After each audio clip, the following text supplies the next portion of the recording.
Subhanahu wa ta'ala.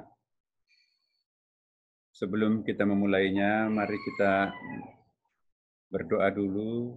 Pagi hari ini semoga hari-hari awal kita sesudah lebaran ini, terutama di tempat kerja kita dalam apa yang disebut sekarang dengan new normal ini, insya Allah sukses kita yang mempertahankan kesehatan, keselamatan diri kita.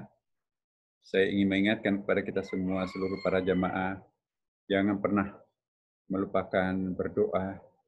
Minggu lalu kami mengingatkan sebuah doa yang sangat bagus diamalkan oleh para ulama sebetulnya, yaitu setiap habis sholat subuh kita mewiridkan membaca Bismillahirrahmanirrahim 150 kali. Insya Allah, baik yang haid maupun yang tidak, pokoknya sesudah salat subuh atau kita bangun tidur, terutama sesudah salat subuh, diwiridkan membaca Bismillahirrahmanirrahim dengan niat semoga kami pada hari ini insya Allah dapat diselamatkan oleh Allah Subhanahu wa taala dari berbagai macam ancaman, bahaya, fitnah dan lain-lain. Jadi itu bukan hanya untuk virus corona tapi juga semua yang bisa mendatangkan malapetaka, musibah satu keluarga, ya kita berdoa. Dan dalam keadaan normal pun juga sebetulnya jadikanlah basmalah ini sebagai wirid keselamatan, wirid harian, wirid tolak bala. Bismillah ini sangat bersahabat dengan para nabi. Ya, ada riwayat yang mengatakan Nabi Adam memperkenalkan basmalah dan juga dilanjutkan Nabi Nuh. Ya, Bismillahirrahmanirrahim mursaha yang menggerakkan perahunya Nabi Nuh, basmalah itu. Kemudian juga untuk menaklukkan Ratu Balqis, surat saktinya Nabi Sulaiman itu diawali dengan Bismillahirrahmanirrahim. Innahu min Sulaiman wa innahu bismillahirrahmanirrahim. Yang dibaca Nabi Isa ketika akan menghidupkan orang mati, mengobati penyakit yang tidak bisa diobati oleh dokter manapun, juga dengan Bismillahirrahmanirrahim. Rasulullah mengingatkan apapun yang kita akan kerjakan, bacalah Bismillahirrahmanirrahim.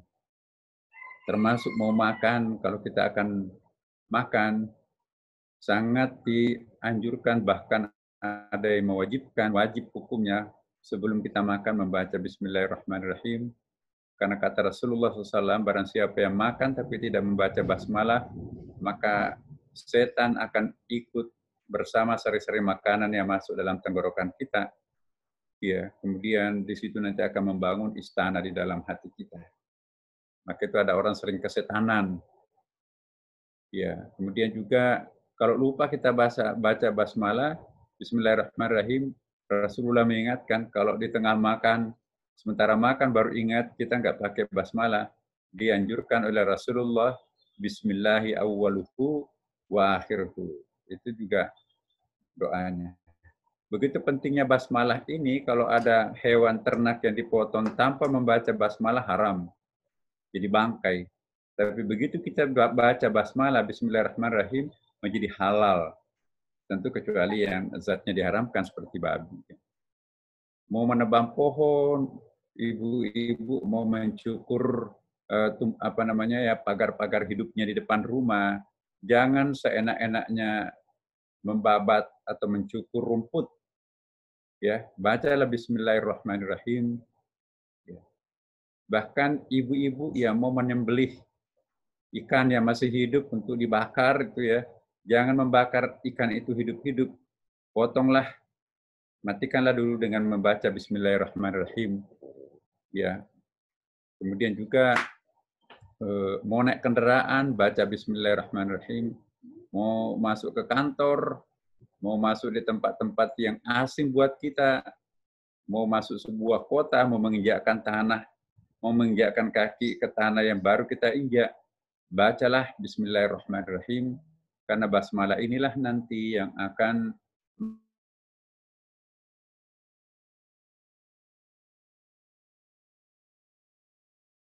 mengadaptasikan diri kita dengan satu saat bisa menginjakkan kaki ke bulan, itu pun juga tetap kita membaca Bismillahirrahmanirrahim. Basmalah ini adalah eh, kekuatan manusia untuk menjadi khalifah. Kita akan diangkat menjadi khalifah, makanya itu apa artinya basmalah? Dengan nama Allah atau atas nama Allah yang Maha Pengasih lagi Maha Penyayang. Inilah prolognya untuk pengajian kita. Mari kita mengirimkan surah Al-Fatihah kepada guru-guru kita yang pernah mendoktrinkan sebuah keyakinan yang begitu kita nggak bisa lupakan, sangat berjasa dalam hidup kita. Kita juga peruntukkan doa ini kepada kedua orang tua kita yang masih hidup maupun yang sudah wafat. Kita juga mengadreskan doa ini kepada orang yang pernah berjasa di dalam hidup kita, mengangkat kita, memberikan pekerjaan terhadap kita. Adalah seseorang itu yang nanti insya Allah akan memberikan arahan hidup. Orang-orang seperti ini adalah malaikat-malaikat kecil yang Allah utus untuk kita semuanya. Jangan pernah melupakan orang yang berjasa dalam hidupnya, maka insya Allah pun juga nanti kita tidak akan pernah dilupakan oleh orang yang pernah kita tolong. Ala hadhihi niyyah wa ala kulli niyatin salih. Al-Fatihah. A'udzu billahi minasyaitonir rajim. Bismillahirrahmanirrahim. Alhamdulillahi rabbil alamin. Arrahmanir rahim. Maliki yaumiddin. Iyyaka na'budu wa iyyaka nasta'in. Ihdinas siratal mustaqim. Suratul ladzina an'amta 'alaihim ghairil maghdubi 'alaihim waladdallin. Amin. Melanjutkan bacaan kita ya Bapak Ibu. Pada pertemuan yang lalu kita sudah membahas tentang ta'awuz. Sebetulnya belum selesai, masih ada suatu tema tersendiri perdebatan teologi sekitar ta'awuz, a'udzubillahi minasyaitonirrajim ini. Kenapa kita bermohon, kenapa kita harus mengucapkan perlindungan kepada Allah Subhanahu wa taala.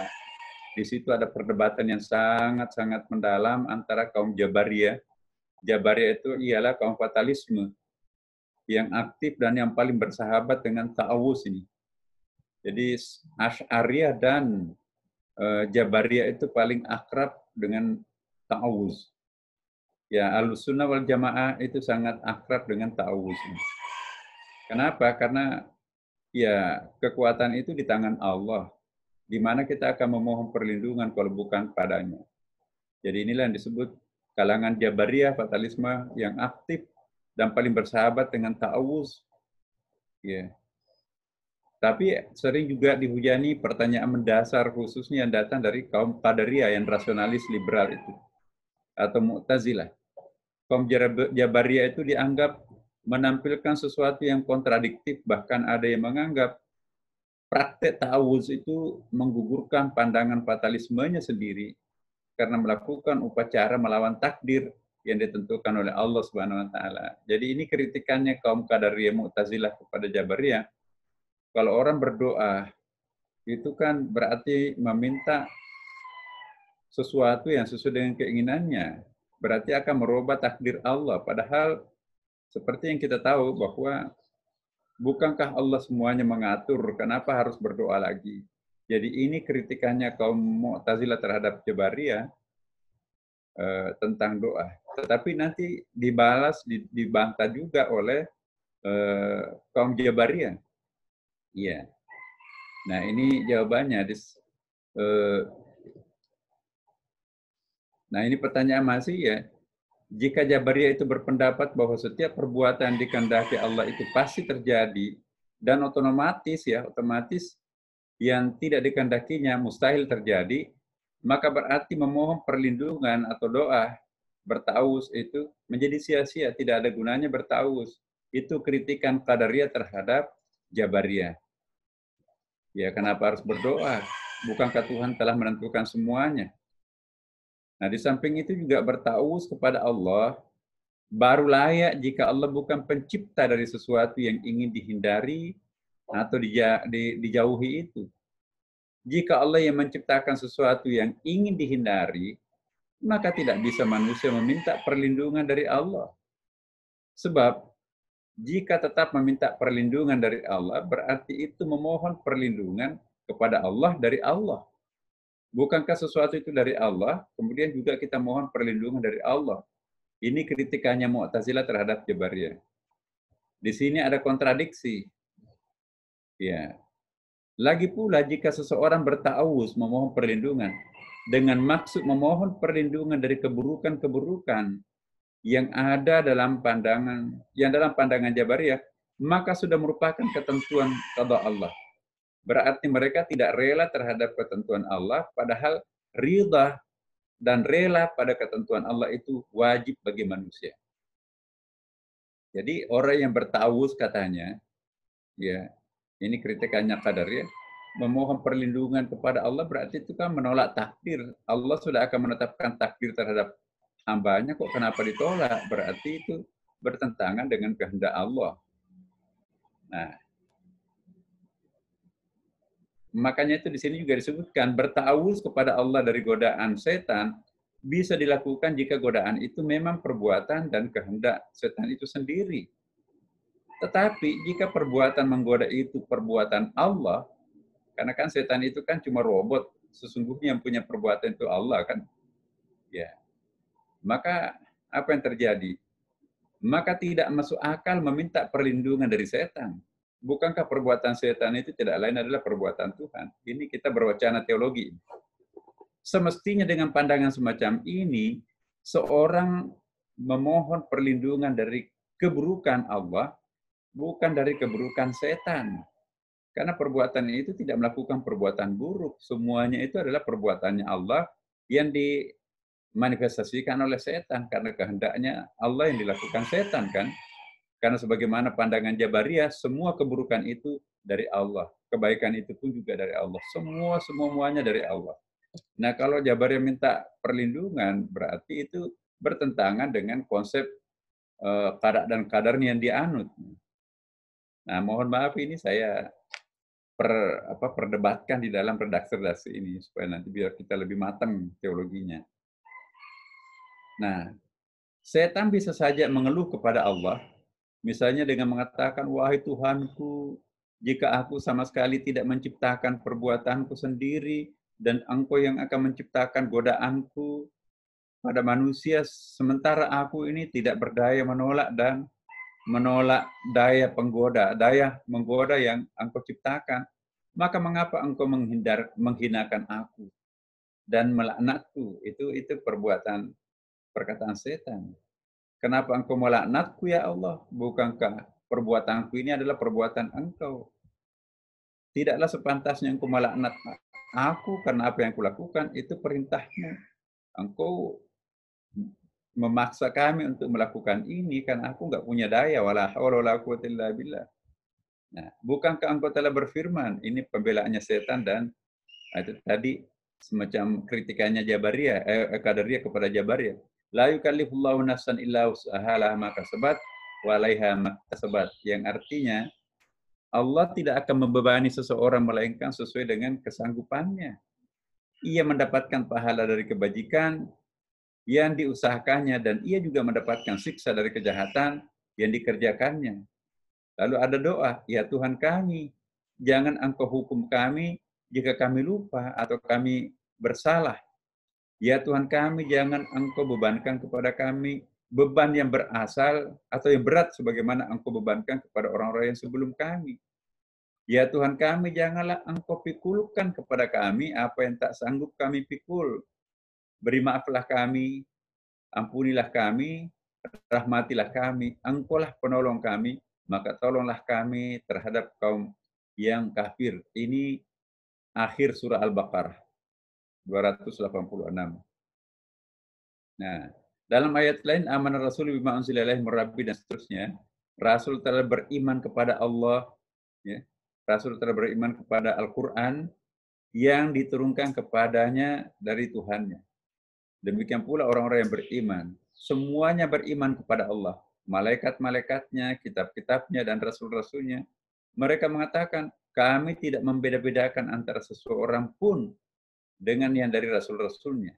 Dan mereka itu mengatakan, kami dengar dan kami taat. Mereka berdoa, ampunilah kami ya Tuhan kami, kepada Engkau lah tempat kami kembali. Nah itu 28 Jadi teman-teman ini juga ada ayatnya. Nah, kita lihat dialognya. Setan masih bisa melanjutkan pertanyaannya berdasarkan ayat-ayat tersebut di atas. Bagaimana mungkin engkau yang maha kasih melaknatku akibat perbuatan yang tidak berasal dari dayaku sendiri? Setan masih bisa melanjutkan pertanyaannya. Wahai Tuhanku, atas dasar apakah engkau jadikan aku makhluk terkutuk, terlaknat? Apakah akibat perbuatan yang muncul dari diriku sendiri atau perbuatan yang timbul bukan atas kehendakku sendiri?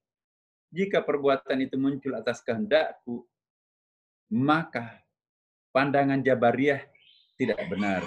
Tetapi jika muncul bukan atas kehendakku, maka berarti aku telah menzalimi, padahal engkau pernah mengatakan, "Wallahu yuridu zulma lil abid, lil ibad." Ya, dan Allah tidak akan menghendaki perbuatan kezaliman terhadap hamba-hambanya. Ya, jadi setan ikut dimanfaatkan oleh pendapat Jabariyah, pendapat Qadariyah untuk menyorot Jabariyah di sini. Ya. Nah, kita lihat apa tangkisannya kelompok Jabariyah. Kaum Jabariyah membantah. Nah, ini dia. Jadi teman-teman, supaya mari kita menjadi yuri, wasit, mana yang lebih tepat kita ikuti, Jabariyah atau Qadariyah. Ini kan berdebat secara teologis nih. Mohon maaf kalau di tempat lain tidak disajikan pandangan-pandangan dialektik seperti ini. Tapi karena pengajian kita ini adalah insya Allah khusus ya, hal-hal seperti ini nggak boleh ada yang disembunyikan. Mengaji bukan hanya mencari yang enak-enak, tapi juga yang berat-berat seperti pagi ini ya. Kaum Jabariyah membantah tanggapan Qadariyah. Saya ulangi, Jabariyah itu fatalistik, Qadariyah itu liberal rasional. Kaum Jabariyah membantah tanggapan Qadariyah dengan argumen yang cukup masuk akal juga. Kaum Jabariyah menjelaskan posisi perbuatan manusia dan perbuatan Allah Subhanahu wa taala. Bagi kaum Jabariyah, kemampuan manusia melakukan suatu perbuatan bisa karena dua kemungkinan. Pertama, karena memang telah ditetapkan dan ditentukan oleh Allah, artinya berta'awuz atau mohon perlindungan itu juga ditentukan oleh Allah Subhanahu wa taala. Jadi mohon doa, mohon perlindungan itu juga kehendak Allah. Ya. Kedua, kehendak atau masyiah, kemampuan atau istita'ah, dan potensi atau al-quwah adalah ada pada kedua belah pihak, Allah dan manusia. Jadi ada kemampuan manusia, ada kemampuan Allah yang maha kuat itu. Hanya saja salah satu yang secara pasti dapat memengaruhi yang lainnya. Jadi jika yang mampu mempengaruhi itu manusia, maka terjadi lingkaran pengaruh dan kekuasaan, itulah namanya tasalsal. Yakni manusia memang mempengaruhi Allah agar berkehendak terhadap suatu perbuatan. Jadi kalau kita mengiba, memohon kepada Allah, maka Allah akan terpengaruh akan doa kita. Maka apa yang akan dilakukan Allah sangat tersentuh oleh kondisi batin hambanya. Itu pendapatnya Qadariyah. Kemudian Allah juga berkehendak agar manusia melakukan perbuatan itu. Ya. Pada akhirnya, tetap manusia itu ia mewujudkan perbuatan yang dimaksud. Berbeda jika Allah yang lebih kuat mempengaruhi, jika Allah menghendaki seseorang itu melakukan sesuatu perbuatan, maka perbuatan itu pasti terjadi. Begitu pula jika Allah tidak menghendakinya, maka pasti perbuatan itu tidak akan terwujud. Nah, jadi ini pendapatnya masuk akal nih. Jika ada yang berpendapat bahwa kekuatan yang lebih mempengaruhi itu bukan Allah, agak menyinggung kaum Qadariyah ini balasannya kepada kaum Qadariyah Mu'tazilah. Nah, jika ada yang berpendapat bahwa kekuatan yang lebih mempengaruhi itu bukan Allah seperti pendapatnya Qadariyah Mu'tazilah, ia memberi otonomi lebih besar kepada manusia, maka pendapat itu tidak benar karena pertama, itu berarti menafikan penetapan adanya Allah, sang pencipta alam raya ini. Padahal tanpa adanya kekuatan yang lebih unggul, yaitu Allah, tidak mungkin tercipta kondisi pengaruh yang satu terhadap yang lain di antara Allah dan manusia. Nah, itu dia ya. Kedua, berdasarkan asumsi pertama itu, kekuatan pengaruh Allah atas manusia sudah menjadi keyakinan dan kesepakatan umum. Jadi konsep keterpaksaan atau al-jabr itu benar-benar adanya. Jadi menurut Jabariyah, kita bisa mempengaruhi kebijaksanaannya Allah terhadap manusia itu sendiri. Maka itu perlu berdoa. Inilah yang dipegang juga nanti oleh Ahlus Sunnah wal Jamaah. Karena manusia punya kemampuan, punya power, tapi powernya itu lebih kecil daripada power Allah Subhanahu wa taala. Nah, karena power kita kurang, maka kita perlu di-backup dengan doa. Nah, doa itu nanti yang akan mempengaruhi kebijakan Allah terhadap dirinya manusia itu sendiri. Jadi tidak ada ruginya berdoa, Bapak Ibu. Nah, inilah kelemahannya Jabariyah, apakah dari Qadariyah Mu'tazilah. Mu'tazilah itu doa itu tidak perlu, ya. Manusia itu ya pokoknya seolah-olah Tuhan itu sudah selesai pensiun di langit, ya ia mengerjakan pekerjaan selanjutnya adalah manusia, karena manusia sudah lengkap dengan kecerdasan-kecerdasan berlapis, ada intelektualnya, ada emosionalnya, ada zauknya, ada segala macamnya. Jadi manusia lah yang menentukan dirinya sendiri, tapi kalau Jabariyah tidak. Ya, Jabariyah tidak. Tuhan tidak pernah lepas tangan, bahkan manusia itu cenderung menjadi robot, dia ditentukan oleh Allah segalanya. Ahlus Sunnah wal Jamaah antara Qadariyah dan Jabariyah.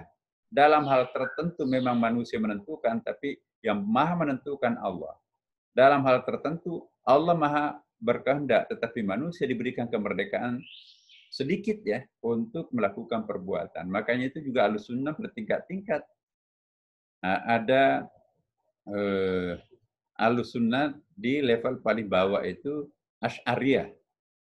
Nah, ada level yang lebih moderat di atas itu namanya Maturidi.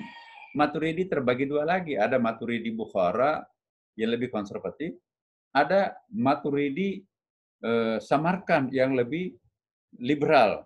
Itu satu lapis di bawah Mu'tazilah itu namanya Maturidi Bukhara. Nah, yang paling rasional itu adalah Mu'tazilah. 4 lapis di atasnya Jabariyah. Nah, menurut disertasinya Profesor Harun Nasution, ada yang lebih liberal daripada Mu'tazilah, yaitu Profesor atau itulah yang disebut dengan Muhammad Abduh. Teologi Muhammad Abduh 2 lapis lebih moderat, lebih liberal daripada Mu'tazilah itu sendiri. Nah, inilah nanti kaitannya di Indonesia. Ya, Islam yang berkembang di Indonesia itu sangat kuat dipengaruhi oleh teologi Muhammad Abduh. IAIN UIN, Perguruan Tinggi Agama Islam se-Indonesia, kurikulum yang digunakan itu sangat ditentukan oleh UIN Jakarta dan UIN Yogyakarta. Nah, di situ ada sosok figur tokoh yang sangat terkenal, fanatik terhadap pembaharuannya Muhammad Abduh.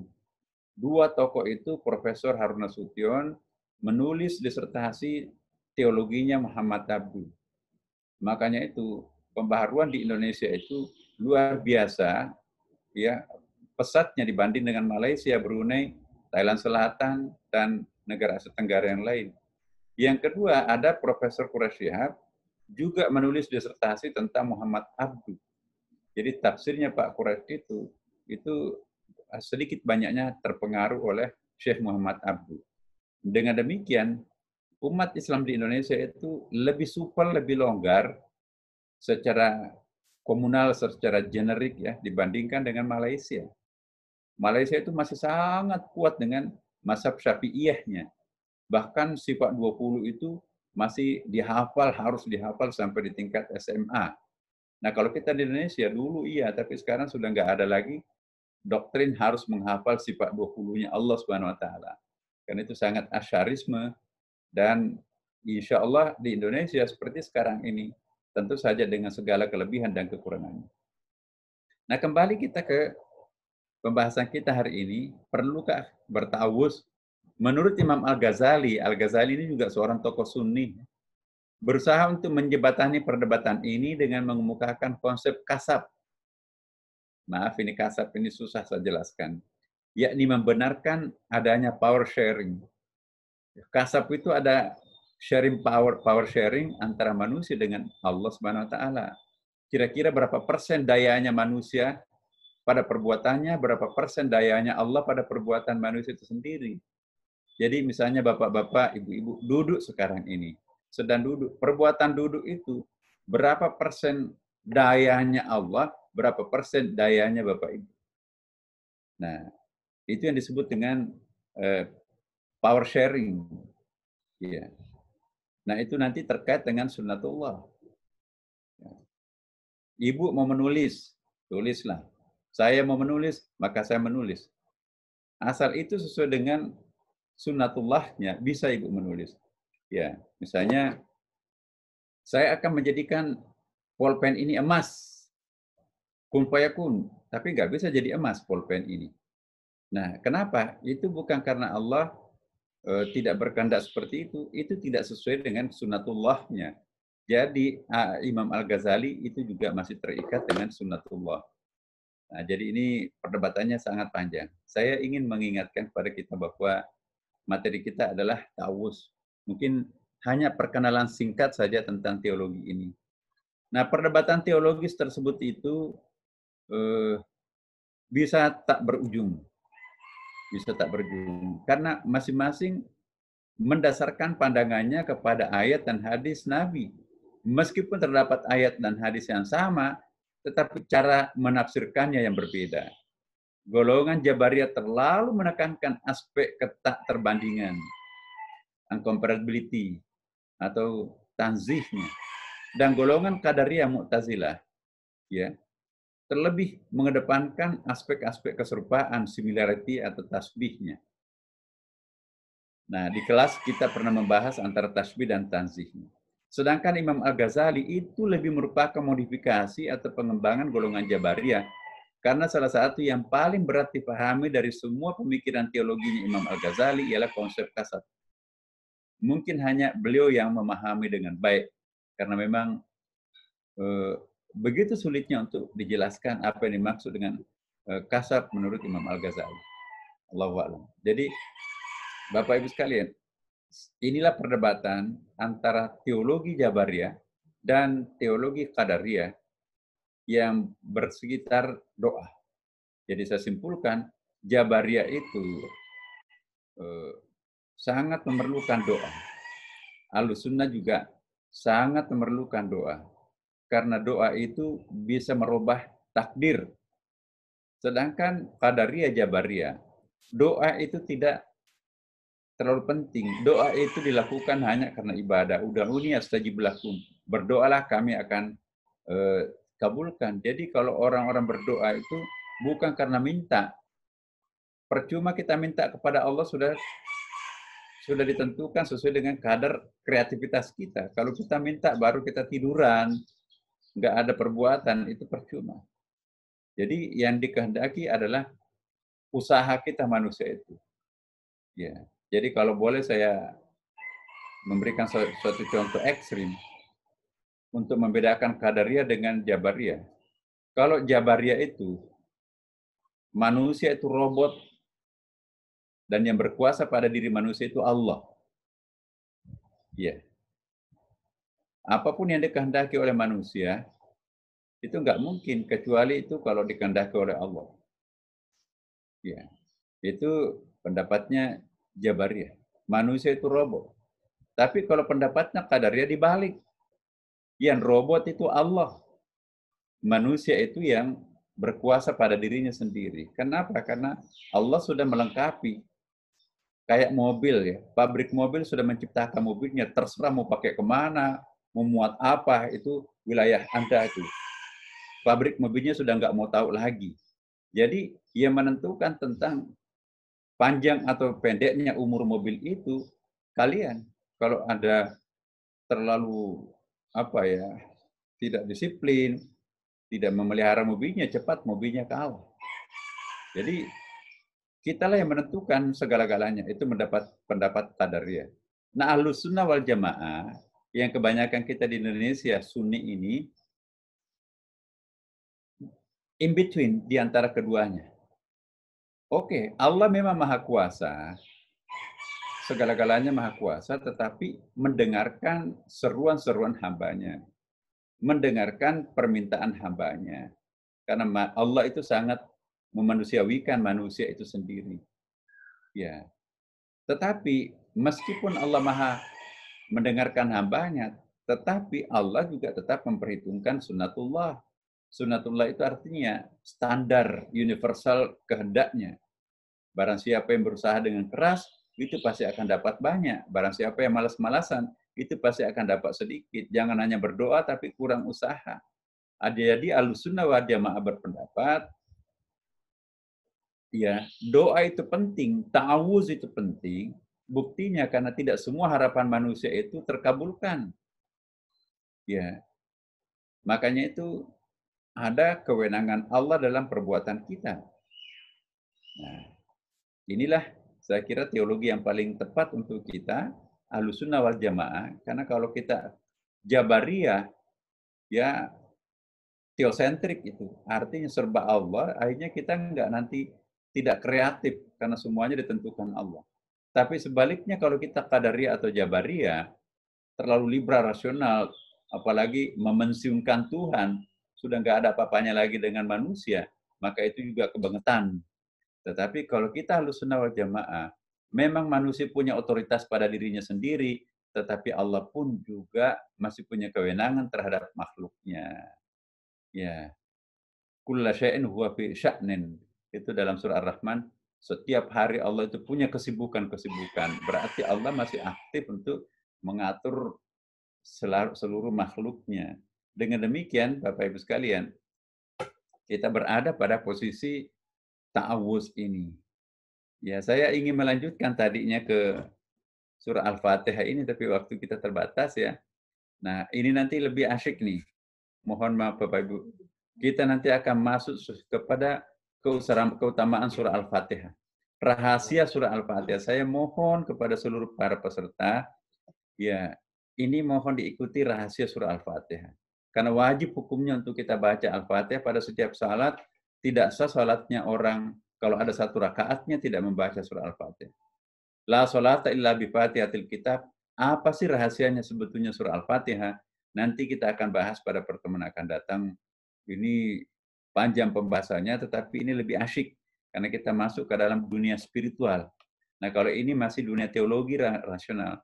Namun demikian, sebelum kita pindah kepada keutamaan rahasia-rahasia surah Al-Fatihah, mungkin di antara teman-teman ada yang ingin bertanya tentang ta'awuz ini. Apalagi tadi perdebatan teologi Mu'tazilah dan Jabariyah. Yang pertemuan lalu juga masih banyak mungkin ada yang akan ditanyakan, ya kan, bagaimana caranya berta'awuz supaya didengarkan oleh Allah dan sebagainya. Itu banyak sekali pembahasan mengapa kita berta'awuz, kemudian juga substansi ta'awuz dan seterusnya. Nah, silakan Bapak Ibu sekalian, nanti caranya adalah diangkat siapa yang akan bertanya ya. Ya, kita mulai Pak Sulaiman ya, silakan Pak Sulaiman di-unmute Pak. Dibuka suaranya Pak Sulaiman. Assalamualaikum warahmatullahi wabarakatuh. Waalaikumsalam warahmatullahi wabarakatuh. Terima kasih Pak penjelasannya Pak. Cuma saya ingin bertanya